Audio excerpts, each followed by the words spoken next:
নতুন নতুন আইন হচ্ছে, এই আইনে এখন কথাও বলা যাবে না।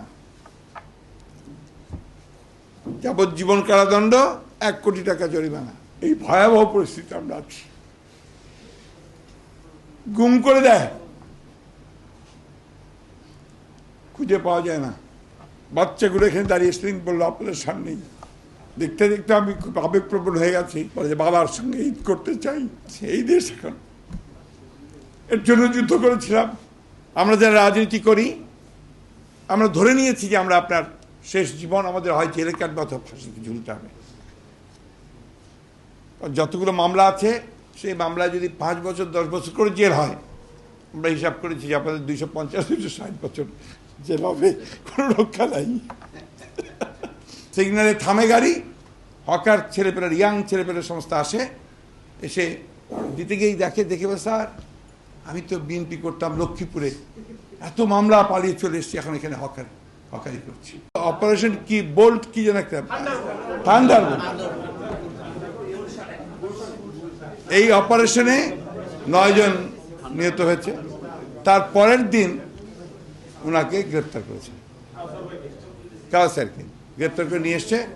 বলছে যে আপনি ওই তাজ ভবনটার নাম, যার মালিক কিন্তু আওয়ামী লীগ, তার মালিক আওয়ামী লীগ, যে ওই ভবনে আপনি যাতায়াত করেন এবং ওই 5 তলায় আপনার রেগুলার যাতায়াত আছে, আপনি জঙ্গিদেরকে অর্থ দান করেন এবং আপনার সংযোগ আছে।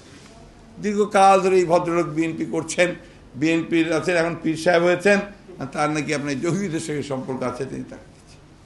শেষ পর্যন্ত 15 লাখ টাকা চেয়েছিল, 5 লাখ টাকা রফা হয়েছে। 5 লাখ টাকা দিয়ে উনি জঙ্গি মামলা থেকে রক্ষা পেয়েছেন, কিন্তু জেলে যাওয়া থেকে রক্ষা পান নাই। তাকে অন্য একটা মামলায় জেলে পাঠিয়ে দিয়েছে। 22 দিন জেলে থেকে উনি আবার বেরিয়ে এসছেন। এগুলো অহরহ ঘটছে, প্রতিদিন ঘটছে। আপনি মানুষ অতিষ্ঠ হয়ে গেছে। এখন আপনি রাস্তায়, আমরা হাঁটি, আপনার এই গাড়িতে আসলেই, এই যখনই আপনার সিগনালে থামে গাড়ি, হকার ছেলেপেলের, ইয়াং ছেলেপেলের সংস্থা আসে, এসে দিতে গিয়েই দেখে স্যার আমি তো বিএনপি করতাম লক্ষ্মীপুরে, এত মামলা পালিয়ে চলে এসছি, এখন এখানে হকারি করছি। রিক্সা চালায় আমাদের ছেলেরা।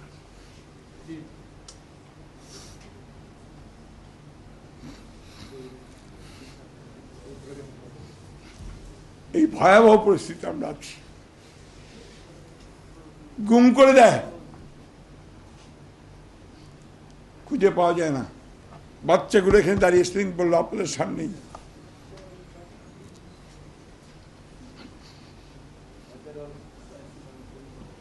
আমি দুঃখিত।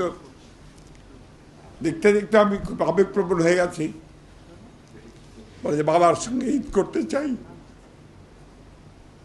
এই দেশ এখন, এর জন্য যুদ্ধ করেছিলাম।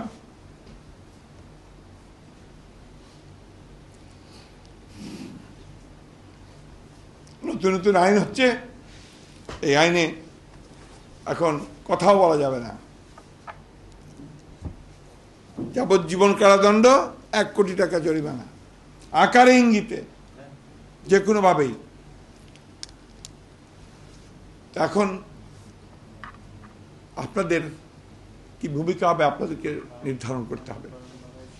আমরা যারা রাজনীতি করি, আমরা ধরে নিয়েছি যে আমরা আপনার শেষ জীবন আমাদের হয় জেলে কাটবে অথবা ফাঁসিতে ঝুলতে হবে।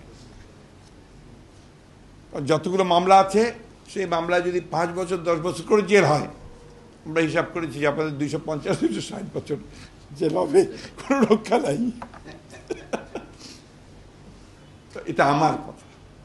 সাধারণ মানুষগুলো যে কষ্টে আছে, সাধারণ মানুষগুলো যে একটা দম বন্ধ করার শ্বাসরুদ্ধকর পরিবেশে পড়েছে, স্বজন হারাচ্ছে, পুত্র হারাচ্ছে, স্বামী হারাচ্ছে, তাদের জন্য কিন্তু আপনাদেরকে রুখে দাঁড়াতে হবে, ঘুরে দাঁড়াতে হবে।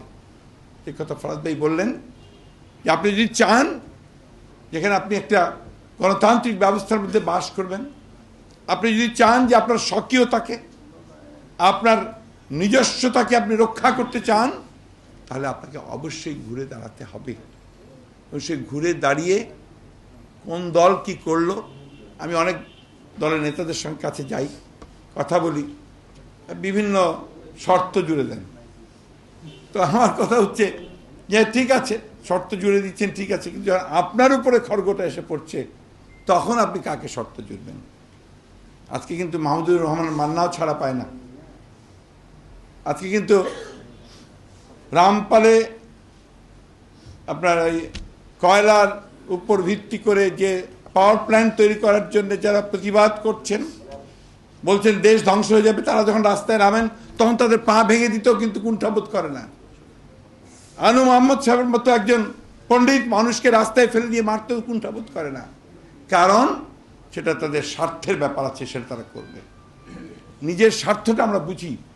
আমরা অন্তত একটা বিষয়ে একমত হই যে আমরা এখানে গণতান্ত্রিক পরিসর তৈরি করব, আমরা এখানে কথা বলার স্বাধীনতাকে নিশ্চিত করব, মানুষের স্বাধীনতাকে নিশ্চিত করব। এই জন্য আমরা সবাই একবার এক হয়ে আমরা আওয়াজ তুলি, বারবার আমরা এই আহ্বান করছি, বারবার কথা বলছি। আমাদের নেত্রী দেশনেত্রী বেগম খালেদা জিয়া, আপনারা অনেকেই হয়তো বা তার রাজনীতির সঙ্গে একমত হবেন না, আবার অনেকেও হবেন, কিন্তু তার যে আন্তরিকতা দেশের জন্য, মানুষের জন্য, এটাকে কেউ অস্বীকার করতে পারবেন না। তিনি বরাবর সারা জীবন ধরে তিনি কিন্তু গণতন্ত্রের জন্যই সংগ্রাম করেছেন, মানুষের জন্যই সংগ্রাম করেছেন। তিনি কিন্তু কোনো উপর থেকে এসে জুড়ে বসেননি। দীর্ঘ 9 বছর লড়াই করে সংগ্রাম করে তিনি উঠে এসেছেন, এখনো সংগ্রাম করে চলেছেন এই বয়সেও। সুতরাং আসুন আমরা শুধু নিজেদের এই ছিদ্রগুলো অন্বেষণ না করে, আমরা নিজেদের মধ্যে দ্বন্দ্বগুলোকে না বাড়িয়ে, আমরা সবাই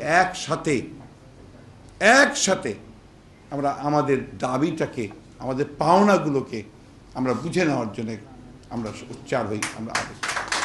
আমি মাহমুদুর রহমান সাহেব, আমাদের শফিক রেহমান ভাই, আমাদের মাহমুদুর রহমান মান্না সহ যারা রাজবন্দী, রাজনীতির কারণে যারা আজকে জেলে, তাদের আশু মুক্তি দাবি করছি। সে সঙ্গে একটি কথা বলতে চাই, আওয়ামী লীগ আসলে রাজনৈতিকভাবে দেউলিয়া হয়ে গেছে। তার যে অরিজিনাল রাজনীতির যে চরিত্র, সেখান থেকেও শেষ করে গেছে। এখন পুরোপুরিভাবে সে একটা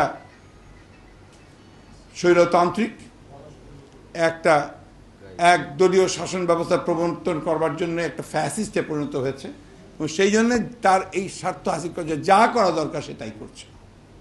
এটা নিয়ে আমাদের এত ভাববার কিছু নেই। আমাদেরকে নিজেদের কথা ভাবতে হবে, নিজেদেরকে দাঁড়িয়ে যেতে হবে। আজকে অসংখ্য মানুষ কারাগারে রয়েছেন, এর মধ্যেও আপনার আমাদের হাজার হাজার লোক গ্রেপ্তার হয়েছে। যে কথা বলছিলাম যে জঙ্গিবাদের এখন সুবিধা হয়েছে গ্রেপ্তার করতে, কাউকে ধরেই বলে দিচ্ছে জঙ্গি। এইভাবে দেশ চলতে পারে না। সবাই বলি আমরা, যেখানে যান শুনবেন বলবো এইভাবে চলতে পারে না। সবাইকে একটু রুখে দাঁড়াতে হবে।